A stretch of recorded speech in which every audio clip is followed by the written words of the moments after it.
Okay, તો હવે આપણું જે આ સેશન છે એમાં આપણે વાત કરવાની છે પરાગનયનની. લાસ્ટ મેં તમને માદા ભ્રૂણપુટના વિકાસ વિશે બહુ સારું એવું ડિસ્કશન કરેલું, અને આઈ હોપ કે હવે તમને ખ્યાલ હશે કે કેમ 7 કોષીય અને 8 કોષ કેન્દ્રીય રચના બને છે. પરાગનયનથી આપણે હવે આગળની ચર્ચા કરીએ. તો મિત્રો, સપુષ્પી વનસ્પતિ જે હોય એમાં નર અને માદા જન્યુઓની રચના જે છે ને એ આપણે ક્રમશઃ એમ કહી શકીએ કે પરાગરજ અને ભ્રૂણપુટમાં થાય છે. એ આપણે બહુ સારી રીતે જાણીએ છીએ, આપણને ખ્યાલ છે. સપુષ્પી વનસ્પતિમાં નર અને માદા જન્યુ જે છે ને બંને અચલિત હોવાથી એને ફલન માટે જે છે ને એના ભૌતિક સંપર્ક માટે આપણે કમ્પલસરી એને એકબીજાથી નજીક લાવવા જરૂરી છે. અને આ જે નજીક લાવવાની ઘટના જે છે એ જ પરાગનયન છે. પરાગનયનની પ્રક્રિયા જે છે એમાં નર અને માદા જન્યુને એકબીજાથી નજીક લાવવા માટેની જે કઈ પ્રક્રિયાઓ થાય છે, આ પ્રક્રિયાઓની અંદર એક વસ્તુ ખાસ સમજજો કે કેટલાક વાહકો જે છે ને બહુ મહત્વનો ભાગ ભજવે છે. આ વાહક પવન હોઈ શકે, મેં આની પહેલા વાત કરેલી છે તમને કે આ વાહક પવન હોઈ શકે, પ્રાણી હોઈ શકે, જળ હોઈ શકે, કીટક હોઈ શકે, પક્ષી હોઈ શકે કે મનુષ્ય હોઈ શકે. મતલબ ટ્રાન્સફર એક જગ્યાએથી બીજી જગ્યાએ થવા માટે જે છે એને કોઈ ચોક્કસ વાહકની જરૂર તો હશે જ. પરાગનયનની જે પ્રક્રિયા છે એમાં પરાગરજ પરાગાસન પર સ્થાપિત થવી જરૂરી છે, ત્યારે જ આ ઘટના પૂરી થઈ આપણે એમ કહેવાય પરાગનયન. આગળ આપણે ભણી ગયા કે પરાગરજની જીવિતતાની તમને વાત કરી. પરાગરજની જીવિતતામાં તમે શું શીખી ગયા કે પરાગરજ જો એક વખત પરાગાશયમાંથી મુક્ત થઈ ગયા પછી એના ટાર્ગેટ સુધી ફટાફટ ટાઈમ ટુ ટાઈમ ના પહોંચે તો એનું જે છે જીવિતતા પૂરી થઈ જાય છે. અમુકમાં આપણે 1 દિવસની વાત કરી હતી, અમુકમાં આપણે મહિનાઓની વાત કરી હતી, પણ 30 મિનિટની જ વાત કરી હતી અમુકમાં તો આપણે, બરોબર છે કે માત્ર ઘઉં ને ચોખામાં 30 જ મિનિટની અંદર એની જીવિતતા જે છે એનો નાશ થઈ જાય છે. પછી આગળ એનું જીવિતતા આપણને જોવા મળતી નથી. તો એ મતલબ on the time A transfer થવી જરૂરી છે. સ્ક્રીન પર તમે 3 પ્રકારોની અહીંયા વાત કરી છે આપણને કે પરાગનયનની પ્રક્રિયા જે છે ને આપણને કુલ 3 પ્રકારે થતી જોવા મળે. ફર્સ્ટ આપણને કીધું છે સ્વફલન, જેને આપણે લોકો કહીએ છીએ ઓટોગેમી. બીજું છે ગેઇટોનોગેમી. એટલે આમ ખરેખર જોવા જાવ તો સ્વફલન અને ગેઇટોનોગેમી એકબીજાને મળતા છે અને એકબીજામાં ડિફરન્સ પણ છે. જ્યારે પરપરાગનયન આખી ત્રીજી જ વાત છે, જેને આ બંને સાથે કોઈ લેવા દેવા નથી. તો આપણે 1 બાય 1 જે છે એ આપણા ડિસ્કશનની શરૂઆત કરીએ કે પરાગનયનના પ્રકારો આપણે એને કઈ રીતે ભાગ પાડી શકીએ છીએ. સ્ક્રીન પર સૌ પ્રથમ વખત તમને વાત કરીએ એમાં પહેલા 2 ક્લિયર વાત કરી દીધી છે કે પરાગનયનના વાહકો કયા કયા. તો જો પરાગનયનના વાહકો 2 પ્રકારના હોઈ શકે, બરોબર છે. પરાગનયનના વાહકો 2 પ્રકારના હોઈ શકે. કાં તો એ વાહકો જૈવિક હોઈ શકે અથવા તો એ વાહકો અજૈવિક હોઈ શકે. અજૈવિક હોય તો પવન અને પાણી હોય, જૈવિક હોય તો પ્રાણીઓ હોય, અથવા તો પ્રાણીઓ સિવાય પ્રાણીઓમાં પછી અલગ અલગ ટૂંકમાં તમે ડિસ્કશન કરો ડિટેલમાં, એ વાત અલગ છે, પણ મોટા ભાગે વહન જે છે જૈવિક વાહકો દ્વારા થશે. તો હવે આ સમજવાનો પ્રયત્ન કરીએ કે સ્વફલનમાં શું થાય છે. સ્વફલનની જો મિત્રો વાત કરીએ ને આપણે, તો ખાસ કરીને આમાં એક જ પુષ્પ સંકળાયેલું હશે. અને એ પુષ્પ કેવું હશે કે જે પુષ્પની ઉભયલિંગી હશે, જેની અંદર નર અને માદા નર અને માદાના જે ચક્રો છે, એટલે કે સ્ત્રી કેસર ચક્ર અને પુકેસર ચક્ર બંને આપણને જોવા મળશે. મારી આ વસ્તુ ખાસ યાદ રાખજો કે ક્યારેય પણ એક લિંગી જે પુષ્પ હોય, પુષ્પ ઉભયલિંગી હોય ને તો જ સ્વફલન થઈ શકે. એક લિંગી પુષ્પમાં સ્વફલન શક્ય નથી. જે પુષ્પ માત્ર સ્ત્રી કેસર કે માત્ર પુકેસર ધરાવે છે એને કમ્પલસરી ફરજિયાત પરપરાગનયન જ કરવું પડશે. એના માટે સ્વફલનનો ઓપ્શન શક્ય નથી. પહેલી વસ્તુ યાદ રાખીએ. આપણે ગેઇટોનોગેમીની વાત કરીએ. ગેઇટોનોગેમી એટલે શું? તો એમાં આપણે કીધું છે કે પરાગાશયમાંની જે પરાગરજનું જે છે ને એ જ વનસ્પતિના કોઈ અન્ય પુષ્પના પરાગાસન ઉપર સ્થાપન થાય ને તો આપણે આ ઘટનાને શું કહીએ છીએ? આપણે ટૂંકમાં ગેઇટોનોગેમી કહીએ છીએ. હવે જુઓ, અહીંયા સ્વફલનમાં તમને શું સમજાયું કે પુષ્પ એક જ છે. સ્ત્રી કેસર ચક્ર અને પુકેસર ચક્ર પણ એ જ પુષ્પના છે. ગેઇટોનોગેમી વિશે વાત કરી તમે, તો ગેઇટોનોગેમીમાં તમને શું કીધું કે વનસ્પતિ એક જ છે, પણ વનસ્પતિમાં કોઈ એક જગ્યા ઉપર જે પુષ્પ છે ત્યાંથી પરાગરજ મુક્ત થાય છે, અને એ પરાગરજ ક્યાં આવે છે? તો કે એ જ વનસ્પતિના બીજા કોઈ પુષ્પ પર એના પરાગાસન ઉપર બેસે છે. આ કેસમાં 2 વસ્તુ સમજવા જેવી છે ખાસ, કે અહીંયા હંમેશા નર પુષ્પ ઊંચા સ્થાને હોય અને માદા પુષ્પ નીચા સ્થાને હોય. નર પુષ્પ ઊંચા સ્થાને હોય ને એટલે જેવા નર પુષ્પમાંથી પરાગરજ જે છે એ મુક્ત થાય ને એવી તરત જ એ પરાગરજ જે છે એ નીચેની બાજુએ પરાગાસનની ઉપર બેસી જશે તરત જ. મતલબ એને બહુ શોર્ટ ડિસ્ટન્સ કવર કરવાનું છે. ઘણી વખત તો બંને પુષ્પો એકબીજાથી બહુ નજીકના અંતરે હોય, અડીને પણ હોય, પણ જવાનું એને ત્યાં છે. તો આ ઘટનાને આપણે શું કહીશું? ગેઇટોનોગેમી કહીશું. જો મિત્રો, ગેઇટોનોગેમી પણ એક પ્રકારનું ઓટોગેમીનું જ વાત કહી શકાય, કારણ કે અહીંયા પણ છે ને એ પોતાની જ પરાગરજ, પોતાના જ જે છે અંડકો એનું ફલન કરવાનું છે. સ્વફલનમાં પણ આ જ વસ્તુ થવાની છે. પણ હવે ત્રીજી વાત કરીએ આપણે, પરપરાગનયન, બરોબર છે, અથવા તો જેને પરવશ કહો છો, જેને ઝેનોગેમી કહો છો. અહીંયા ફરજિયાતપણે પરાગરજ જે નીકળે છે એ કોઈ બીજી વનસ્પતિના પુષ્પ પર જઈને બેસશે. તો બસ આ જ વસ્તુ સમજવા જેવી છે. ત્રણેય પ્રક્રિયાઓની અંદર આપણે ડિટેલમાં આગળ ચર્ચા કરીએ. હવે આપણી પાસે એના પ્રકારોની વાત કરવી છે કે પરાગનયનના કેટલા. જો તમને પરાગનયન બાબતે હવે દરેકને ક્લિયર હશે કે પરાગનયન કોને કહેવાય, પરાગનયનના પ્રકારો શું છે. પહેલી વાત તમને કરી છે વાત પરાગનયનની કરી છે. વાત પરાગનયન એનેમોફિલી અથવા તો એમ કહેવાય કે પવન દ્વારા પરાગનયન, પવન દ્વારા પરાગનયન કહેવાય છે. આ એક પ્રકારનું ટૂંકમાં અજૈવિક પરાગનયનની પ્રક્રિયા કહી શકાય, કારણ કે અહીંયા જે એનો વાહક છે એ પવન છે, અજૈવિક છે. વાત પરાગનયનની પ્રક્રિયા જે થતી હોય એમાં ખાસ કરીને મોટા ભાગે એવું બને કે એની પરાગરજો જે છે એ હલકી હોય, સૂકી હોય, ચિકાશ રહિત હોય, ડ્રાય હોય. જમણી સાઈડ ફિગર જુઓ, દેખાય છે તમને સ્ક્રીન પર. સરસ મજાની એક ફિગર જે છે તમને સમજાવી છે. આ તમને દેખાય ને એટલો જે ભાગ તમને જુઓ, આ બધું શું છે? આ એકચ્યુઅલી એની પરાગરજો છે મિત્રો. આ જે મુક્ત થાય છે ને તમને એટલા માટે બતાવી દે. જુઓ કેટલી પરાગરજો મુક્ત થાય છે. અને આ પરાગરજોને કોણ લઈ જશે? પવન લઈ જશે. ઘણી વખત એવું બનતું હોય કે પવન થી જેની પરાગનયન થવાની છે એની પરાગરજો સૂકી ને હલકી હોવાનું રીઝન શું છે? એને લાંબુ અંતર કાપવાનું હોય ઘણી વખત. તો એના માટે જે છે પવન દ્વારા એક જગ્યાએથી બીજી જગ્યાએ ઇઝીલી જે ટ્રાન્સફર થાય. પહેલો પોઈન્ટ. બીજો પોઈન્ટ સમજી રાખો કે મોટા પ્રમાણમાં એનું નિર્માણ થવું જરૂરી છે. બરાબર છે? મોટા પ્રમાણમાં નિર્માણ થવું એટલા માટે જરૂરી છે કારણ કે જ્યારે આ પરાગરજો જે છે એ કેટલી દૂર જઈને પોતાનું પરાગાસનને મેળવશે એ કઈ કોઈ ખ્યાલ નથી હોતો. તો એટલા માટે બહુ બધી બને તેમાંથી માત્ર થોડી પરાગરજો એના ટાર્ગેટ સુધી પહોંચી શકે, બાકીની પરાગરજોનો વચ્ચે જ નાશ થશે. અને ત્રીજી એક આપણે વાત કરવી છે કે ખાસ કરીને સામાન્યતઃ પુષ્પને ખીલવા માટે છે ને એ પરાગાશય અને પરાગાસન ખુલ્લા થવાની જે છે એ ટૂંકમાં સ્વફલન થાય એવું તો ભાગ્યે જ બનતું હોય છે. આપણે ટેક્સ્ટ બુકમાં આપણને વસ્તુ આપેલી પણ છે. પણ સમજવા જેવી વસ્તુ એ છે કે પરાગરજ અને પરાગાસન આ બંનેની ગ્રહણશીલતાનો તાલમેલ હોવો એ બહુ જરૂરી વસ્તુ છે. એટલે શું સમજાવું કે જ્યારે પરાગરજ છે ને એ પરાગાસન બેસે, પરાગાસન પર બેસે ત્યારે પરાગાસન પણ પોતે પુખ્ત હોવું જરૂરી છે. મતલબ ત્યાં પણ અંડકો અવેલેબલ હોવા જરૂરી છે જે ફલન થવા માટે રેડી છે. પરાગાશય, પરાગરજ જે છે પરાગાશયમાંથી નીકળી અને ફલન માટે નીકળી તો ગઈ, પણ એ જ્યાં બેસે છે એ પુષ્પ ખરેખર ફલન માટે રેડી છે કે નથી એ કેમ સમજ પડશે? તો બસ આ જ મહત્વની વસ્તુ છે કે જો એ રેડી હશે તો અને માત્ર તો જ આ પરાગરજ જે છે ને એનું અંકુરણ થશે, અધરવાઇઝ એનું અંકુરણ નહીં થાય.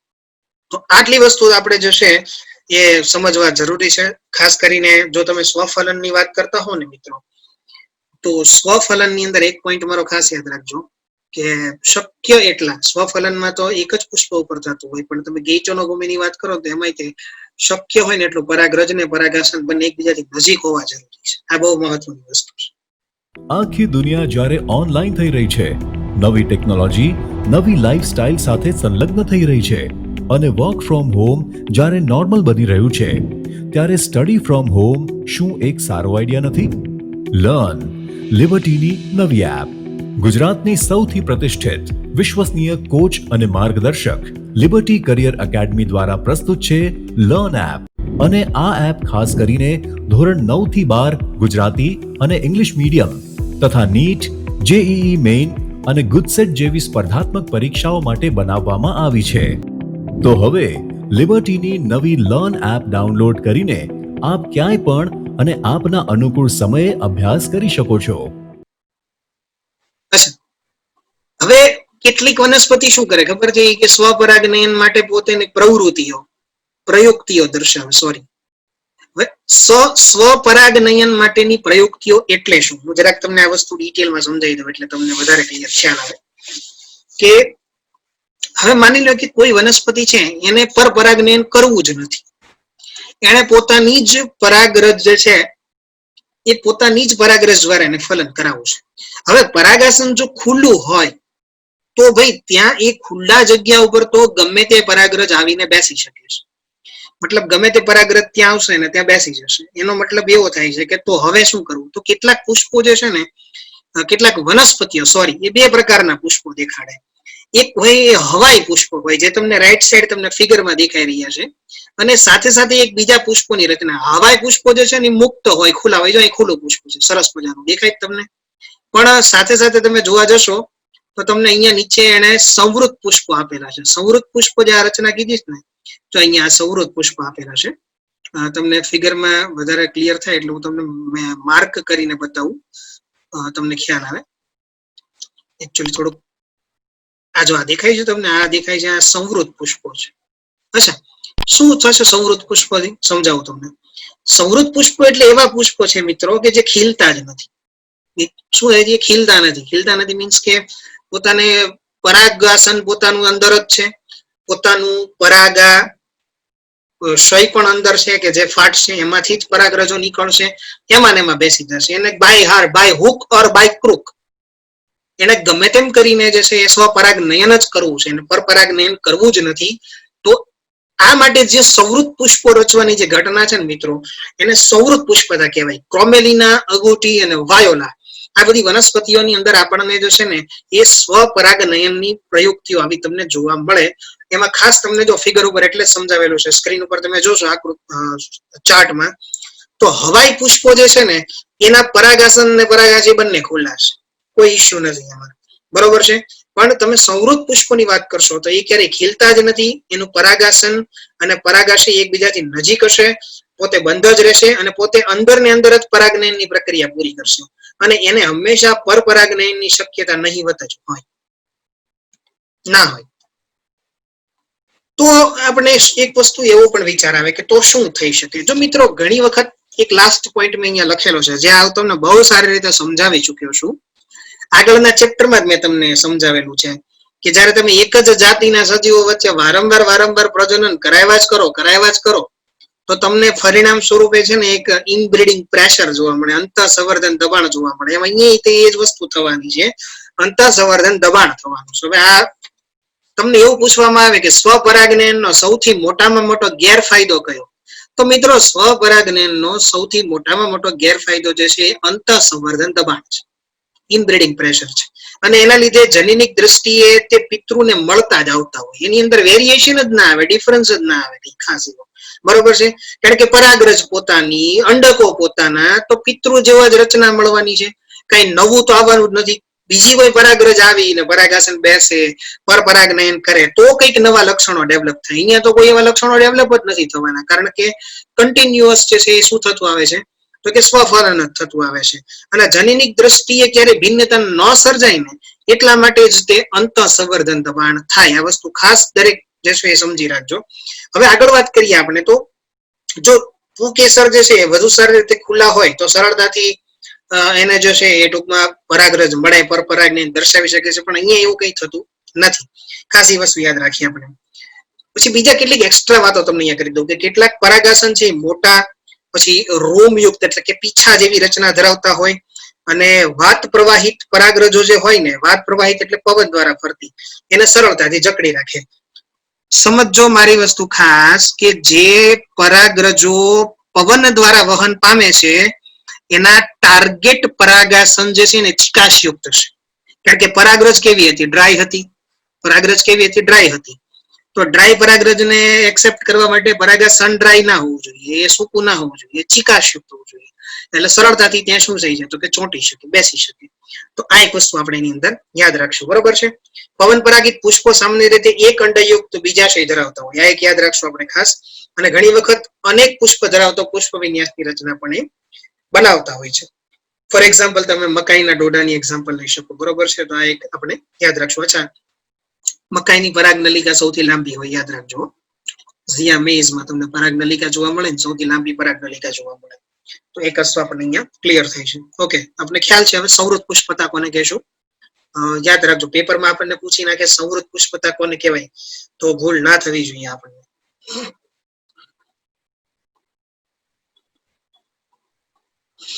જલ પરાગનયન. જલ પરાગનયન એટલે એનો સીધો જ અર્થ થાય છે કે પરાગનયન પાણી દ્વારા થાય છે. બહુ જ ઓછી વનસ્પતિઓ, કેટલી તો કે જો સ્ક્રીન પર લખેલું છે કે પાણી દ્વારા પરાગનયન ખૂબ જ ઓછી પ્રજાતિ, લગભગ 30 જેટલી પ્રજાતિમાં થાય છે. અને આ બધી લગભગ મોસ્ટલી જે છે એ જલીય એકદળી વનસ્પતિઓ છે.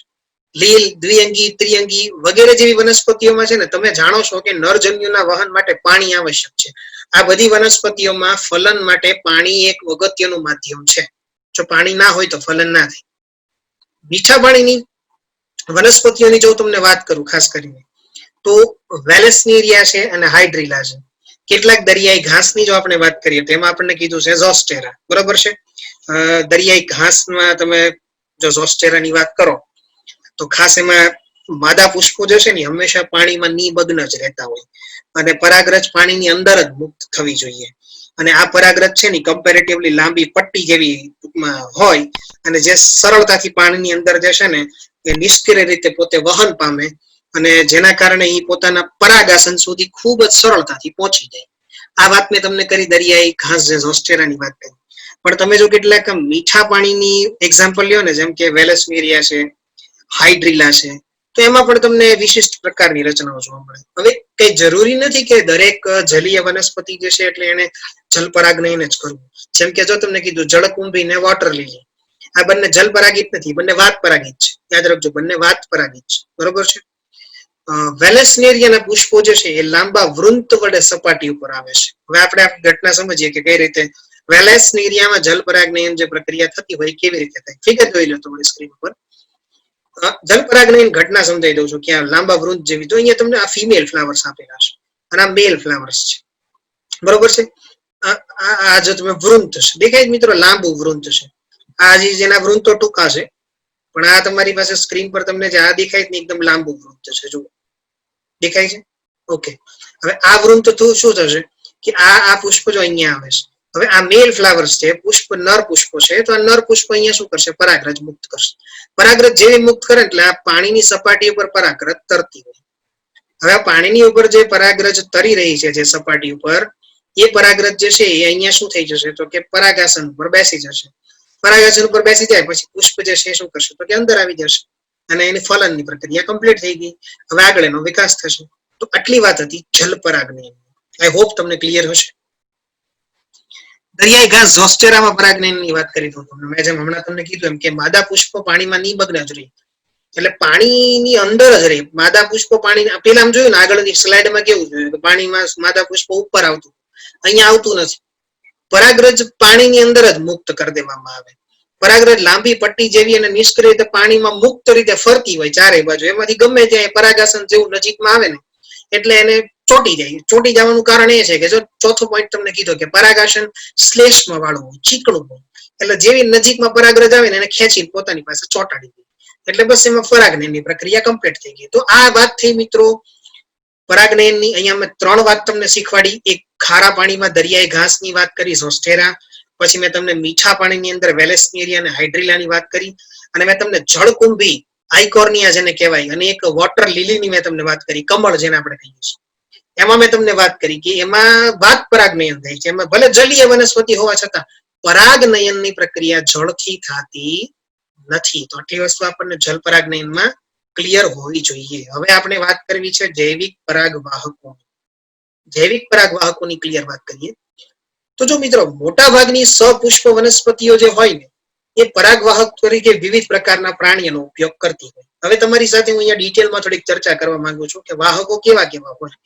જેમ કે તમને ફર્સ્ટ અહીંયા કીધું છે સ્ક્રીન પર કે ભાઈ મધમાખી, માખી, પતંગિયા, ભમરી, બરોબર, પછી કીડી, આ વગેરે જે છે ને એ ભૃંગ કીટકો છે કે બીટલ્સ જેવા સંધિપાત પ્રાણીઓ, બરોબર. આ બધા એક પોતાનો એક આખો અલગ ટૂંકમાં સમુદાય છે કે જે શું કરે છે, પરાગવાહકો તરીકે વર્તે છે. સનબર્ડ જેને આપણે દેવચકલી કહીએ છીએ, હમિંગ બર્ડ છે, સતત અવાજ કરતું હોય એનો હમિંગ ગાવતું હોય સતત, કેમ આપણને કોઈ વસ્તુ વાઇબ્રેટ થતી એવું લાગે, એટલે ગુંજન પક્ષી એવું નામ આપેલું છે. ચામાચીડિયા જેવા સસ્તન પ્રાણીઓ પણ પરાગવાહકો તરીકે નોંધાયેલા છે. કીટકોમાં ખાસ કરીને મધમાખી. બે વસ્તુ અહીંયા કહીશ તમને મધમાખી વિશે. મધમાખી એ વિશ્વનું સૌથી પ્રભાવી પરાગવાહક છે. વિશ્વનું સૌથી પ્રભાવી પરાગવાહક. અને મધમાખી યલો કલરના પુષ્પ જે હોય ને એના તરફ સૌથી વધારે આકર્ષે. આ બે વસ્તુ યાદ રાખજો મધમાખી માટે. આ ઉપરાંત કેટલાક પ્રાણીઓ જેવા કે લેમુર છે, જેવા ટૂંકમાં આપણે કીધું લેમુર જેવા પ્રાઇમેટ્સ છે, વૃક્ષારોપી કેટલાક રોડેન્ટ્સ જેને કહેવાય, કર્તનશીલ પ્રાણીઓ હોય છે, ગેકો ગરોળી છે, કાચિંડા છે વગેરે જેવા કેટલાક સરીસૃપો જે છે, બરોબર, કેટલાકમાં સાપ છે, આ બધા પરાગવાહકો તરીકે નોંધાયેલા છે. પ્રાણી પરાગનયન કરતી જે વનસ્પતિના પુષ્પો હોય એ પ્રાણીની ચોક્કસ જાતિ માટે વિશિષ્ટ હોય છે. કારણ કે આ પ્રાણીઓ જે છે ને એની આસપાસ ફરતા રહેતા હોય, ચરતા રહેતા હોય, એટલા માટે એ ચોક્કસ પ્રકારના અનુકૂલનો દર્શાવે છે.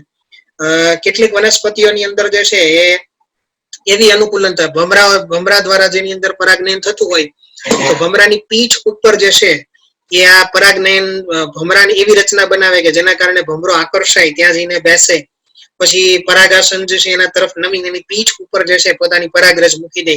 આવી રચનાઓ પણ આપણને જે છે જોવા મળે છે. તો આ બધા જૈવિક પરાગવાહકોની આપણે વાત કરેલી છે.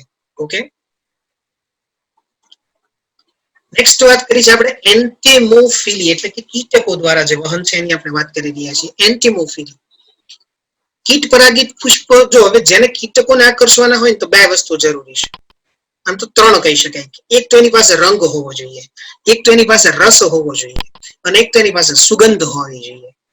એટલે અહીંયા ત્રણેય વસ્તુ જો સમન્વય થાય તો કીટકો એના તરફ આકર્ષાય. કારણ કે કીટકો હંમેશા એવા જ પુષ્પો તરફ આકર્ષાય જે પોતે આ ત્રણેય વસ્તુ ખૂબ સારા પ્રમાણમાં ધરાવતી હોય. જો પુષ્પો નાના હોય તો ઘણા પુષ્પો એકઠા થઈને આકર્ષક પુષ્પ વિન્યાસ બનાવશે, જેમ કે સૂર્યમુખી, જેનાથી જે ટૂંકમાં એના સુગંધથી, એના રંગથી જે છે ટૂંકમાં આકર્ષાય. આ બધી બહુ મહત્વની બાબતો છે. કેટલાક પ્રાણીઓ પણ એનાથી જે છે એક્ટિવ થતા હોય છે. માખીઓ અને વૃંદ કીટકોની જો આપણે વાત કરીએ તો એના પરાગિત જે પુષ્પો જે છે એ આવા ખાસ ટૂંકમાં જે પ્રાણીઓ હોય કે ટૂંકમાં કીટકો હોય એને આકર્ષવા માટે કેટલાક પ્રકારની દુર્ગંધનું સર્જન કરે કે જેના કારણે એ ચોક્કસ સ્મેલથી આકર્ષીને એના તરફ આવતા હોય છે.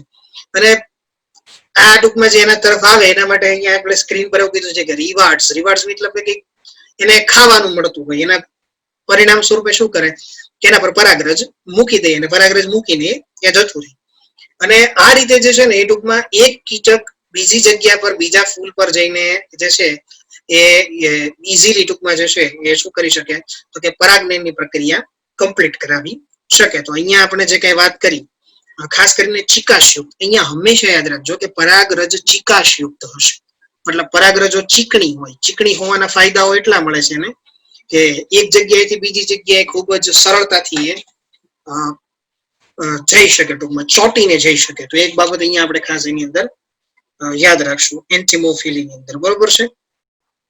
ઓકે, હવે નેક્સ્ટ આપણે વાત કરવી છે બાહ્ય સંવર્ધનની પ્રયુક્તિઓ. પણ બાહ્ય સંવર્ધનની પ્રયુક્તિઓની વાત કરતા પહેલા આપણે ખાસ કરી દઈએ કે પુષ્પ જે છે એ કેટલાક કીટકો હોય એના માટે ઈંડા મૂકવા માટેનું એક સલામત સ્થળ છે. કેટલીક જાતિના પુષ્પો જે છે પુરસ્કાર સ્વરૂપે ઈંડા, જેમણે કીધું કે રિવોર્ડ્સ આપે. રિવોર્ડ્સ એટલે શું, એ બીજું કઈ નથી પણ ટૂંકમાં ઈંડા મૂકવા માટેનું એક સલામત સ્થળ પૂરું પાડે. તો એ બહુ મહત્વની વસ્તુ છે. અને ખાસ કરીને તમે એમોર્ફોફોલસ ની જો વાત કરો તો એ લગભગ 6 ફૂટ જેટલી ઊંચાઈ ધરાવતી જે છે એ ધરાવતું સૌથી પુષ્પ ધરાવે છે. તો એના બેનિફિટ મળતો હોય છે. ખાસ બીજી વસ્તુ જો આપણે વાત કરીએ તો યુક્કા જેવી વનસ્પતિ હોય, ફુદા, બરોબર છે? આ પ્રકારની વનસ્પતિઓની અંદર પણ આના આંતર સંબંધની રચનાની ડિટેલમાં આપણે ચર્ચા કરી શકીએ કે એ પણ પરાગનયનની પ્રક્રિયા માટે મહત્વના હોય છે. તો અહીંયા એન્ટિમોફિલી બાબતે જશે આટલા પોઈન્ટ ખાસ તરીકે યાદ રાખવાના છે. હવે તમારી પાસે સ્ક્રીન પર છે બાહ્ય સંવર્ધન પ્રયુક્તિઓ. બાહ્ય સંવર્ધન પ્રયુક્તિઓ એટલે પહેલા તો તમે એક વસ્તુ એ ભણી ગયા કે અંતઃ સંવર્ધન દબાણ સર્જાય છે.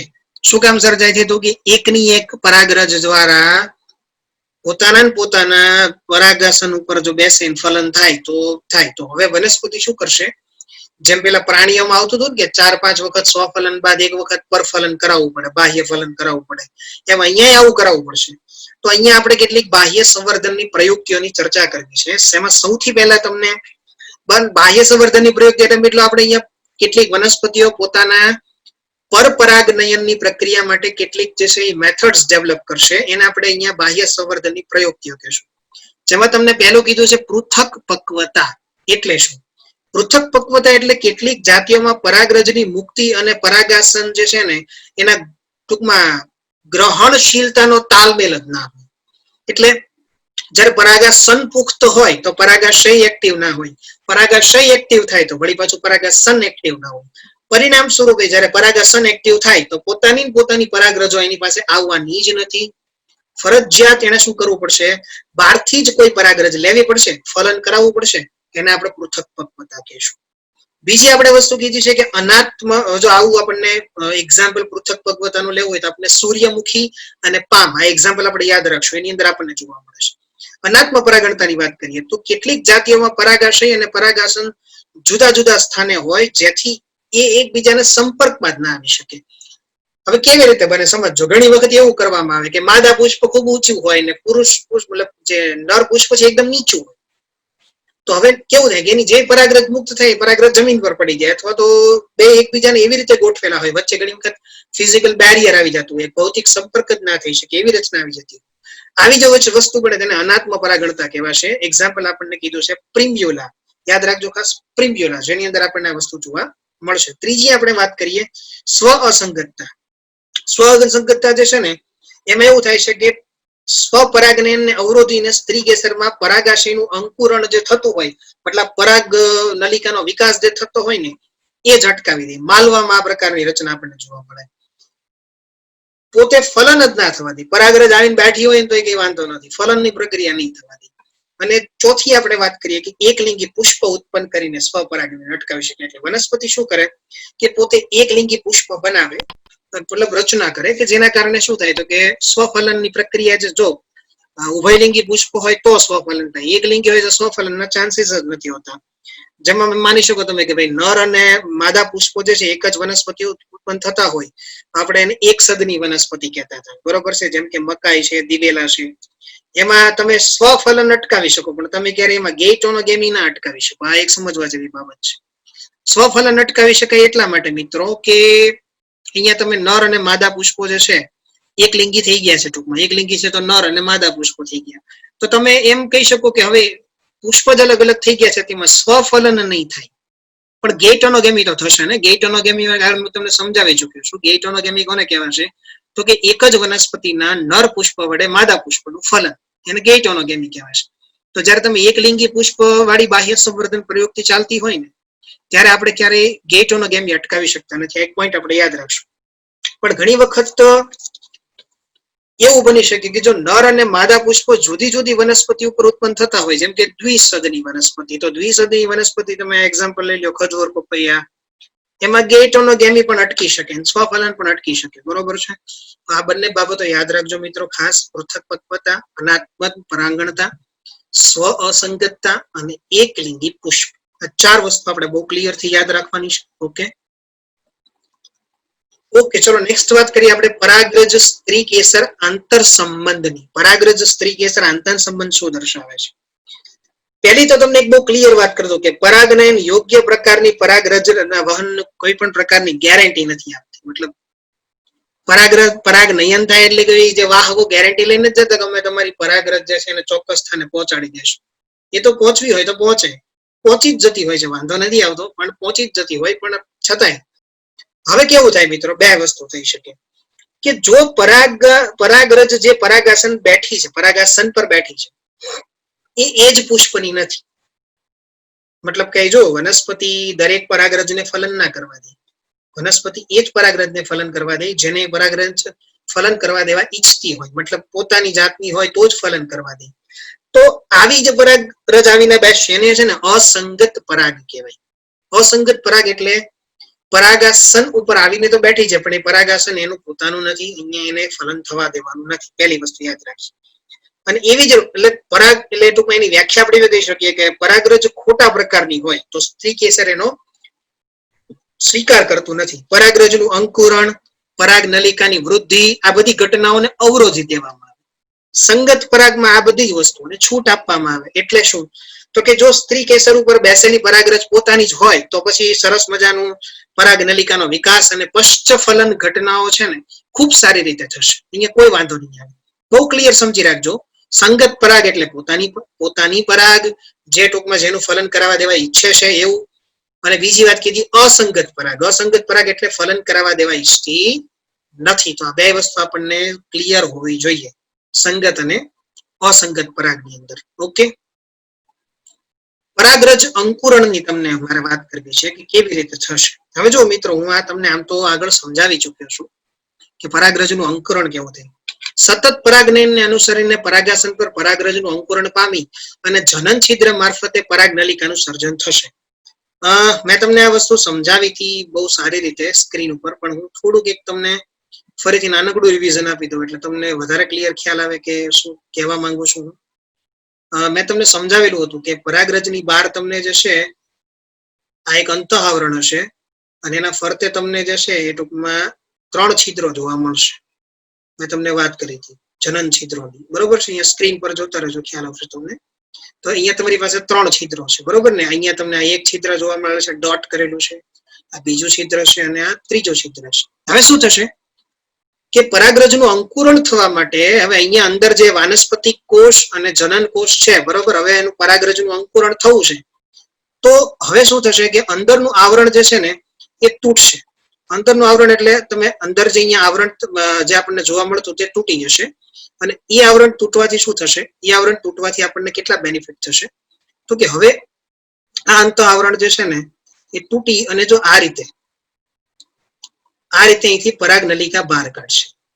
તમે જોઈ શકો છો આ રીતના પરાગ નલિકાનો વિકાસ, અંત આવરણ નું એક્સટેન્શન થશે, પરાગ નલિકાનો વિકાસ થશે. બરોબર છે, સમજી રાખીએ, ક્લિયર છે આપણને.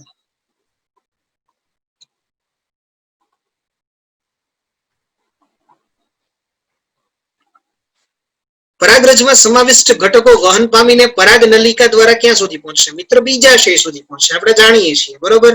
પરાગરજ દ્વિકોષીય હોય અથવા તો ત્રિકોષીય હોય. હવે દરેકને ખ્યાલ છે, પ્રોપર ખ્યાલ હોવો જોઈએ, બધાને ખબર જ છે. દ્વિકોષીય, એક વનસ્પતિ કોષ અને એક જ જન્યુ જોવા મળે તો. અધરવાઇઝ જન્યુનું વિભાજન થશે 3 કોષ, એક વાનસ્પતિક કોષ અને બીજા 2 આપણને નર જન્યુ જોવા મળશે. ટોટલ 3 કોષ. અને સહાયક કોષોના તંતુમય ઘટકો જે હોય ને પરાગ નલિકાને પ્રવેશવા માટે માર્ગદર્શન આપે છે. આ સહાયક કોષો કયા? તો કે અંડકની સાઈડમાં જે 2 ટૂંકમાં અંડકોષની સાઈડમાં જે 2 ગોઠવાયેલા હતા ને સહાયક કોષો, આ સહાયક કોષો ઉપરથી આવતી પરાગ નલિકાને રસ્તો દેખાડે.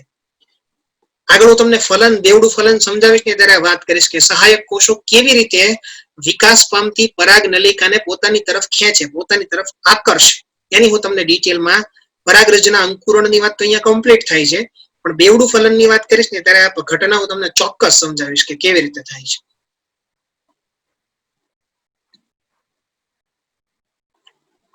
હવે તમે જુઓ, તમારી સ્ક્રીન ઉપર તમને જે રચના આપી છે એની હું તમને થોડું ડિટેલમાં ચર્ચા કરી દઉં કે મતલબ કેવી રીતે થતું હોય છે આખી ઘટના.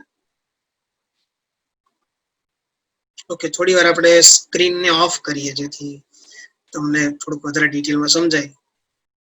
બરોબર છે, ઓકે. ચલો જુઓ, તમારી સ્ક્રીન ઉપર તમને પરાગ નલિકામાં જન્યુ વહનની વાત કરેલી છે.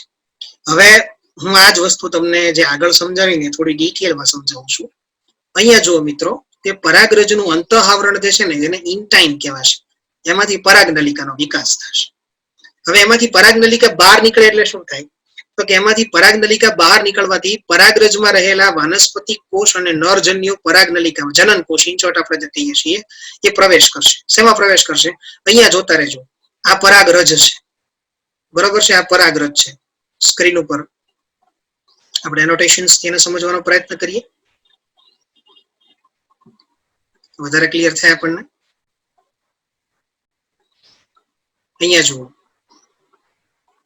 આ પરાગરજ છે અને આ એમાંથી નીકળીને વિકાસ પામેલી આખી પરાગ નલિકા છે. તમને દેખાઈ રહી છે ને, આ પરાગ નલિકા છે, બરોબર છે.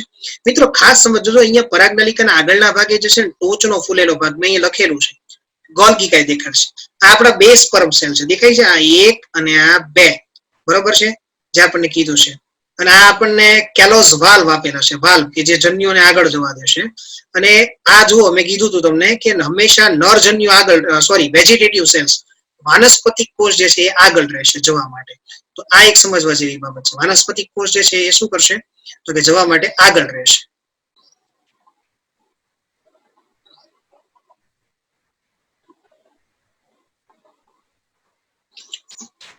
જો તમે અહીંયા જોઈ રહ્યા છો, મેં તમને કીધું હતું એમ કે આપણા જે આ જન્યુઓ છે એ પાછળ રહેશે, વનસ્પતિ કોષ આ આગળનો ભાગ ગોલ્ગી છે. જો અહીંયા આપણે અહીં સ્ક્રીન પર વાત કરતા જઈએ આગળ. પરાગનલિકાના વિકાસ માટે બોરોન જવાબદાર છે. બહુ આઈએમપી પ્રશ્ન છે.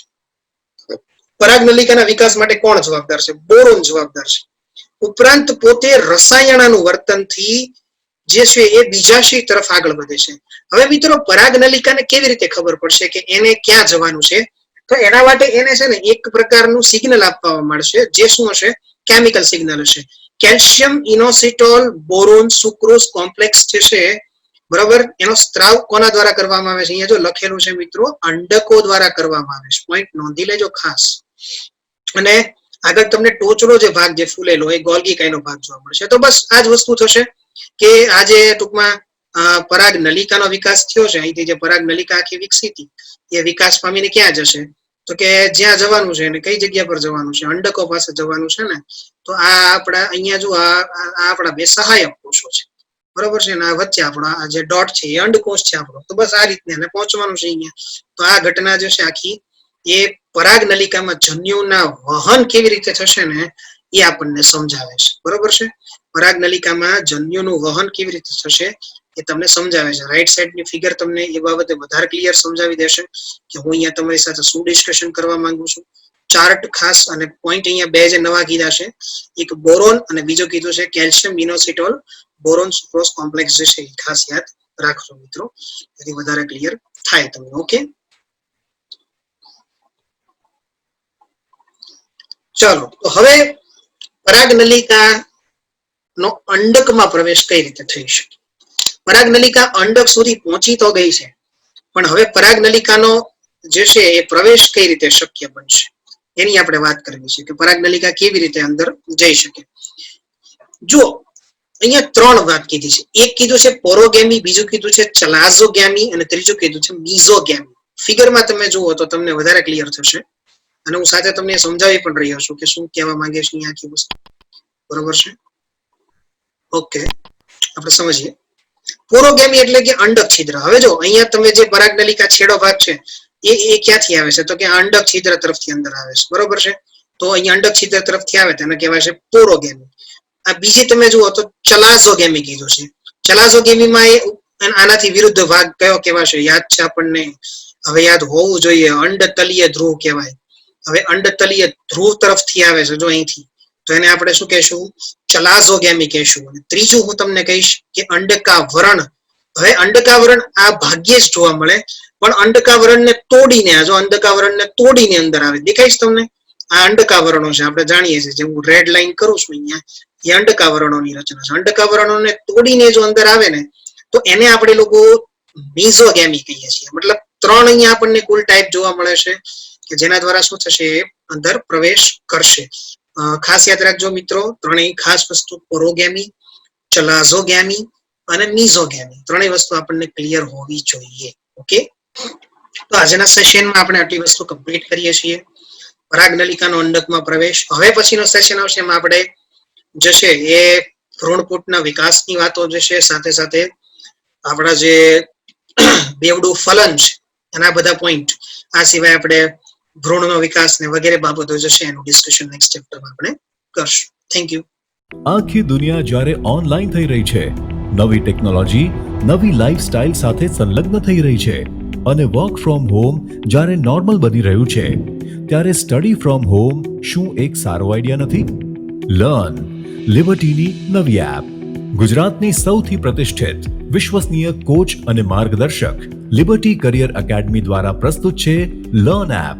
લર્ન એપ આપને ઘરે બેઠા કોચિંગ ક્લાસમાં મળતું શિક્ષણ પૂરું પાડે છે અને આ એપ ખાસ કરીને ધોરણ 9 થી 12 ગુજરાતી અને ઇંગ્લિશ મીડિયમ તથા નીટ, જેઈઈ મેઇન અને ગુજસેટ જેવી સ્પર્ધાત્મક પરીક્ષાઓ માટે બનાવવામાં આવી છે.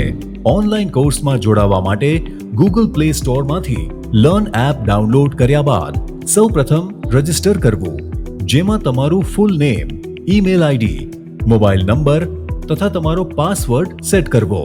હવે આપને મોબાઈલ પર SMS દ્વારા ઓટીપી મળશે તથા ઈમેલ આઈડી પર આવેલ કન્ફર્મેશન લિંકમાંથી તમારું અકાઉન્ટ વેરીફાઈ કરાવવું. ત્યારબાદ એપ્લિકેશનમાં તમારા ઈમેલ આઈડી તથા પાસવર્ડથી લોગિન કરવાનું રહેશે. લોગિન થયા પછી હોમ પેજમાં સૌપ્રથમ આપનું ધોરણ સિલેક્ટ કરો.